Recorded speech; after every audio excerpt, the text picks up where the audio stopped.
So we're going to be talking about a therapeutic device and some manual therapy techniques for post-surgical flexor tendon repair. In this instance, this individual had a flexor tendon repair in zone 4, right near the pisiform in the wrist. So the therapeutic device that's going to be used is we are going to fit this patient with a dorsal blocking splint. The parameters of the splint are set so that her wrist is at 30 degrees of wrist flexion and her MCPs are at about 50 degrees of flexion, and that is going to be keeping the DIP and PIP in full extension.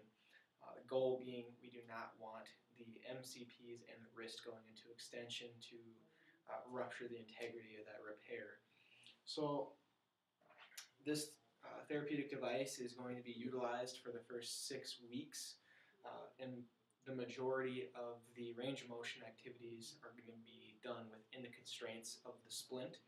So the first 3 weeks is going to be mainly, as far as manual therapy, TheraX goes, we're going to be doing some passive range of motion techniques within the constraints of the dorsal blocking splint. So that's going to be myself, the therapist, moving the MCP, the DIP, and the PIP joints within the constraints of the splint.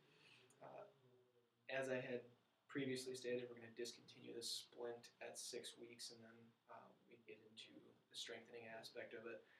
Another manual therapy technique I'm going to do also at about 3 weeks is I'm going to be working on scar tissue mobilization. So her scar is going to be generally in this area with this procedure right next to the pisiform.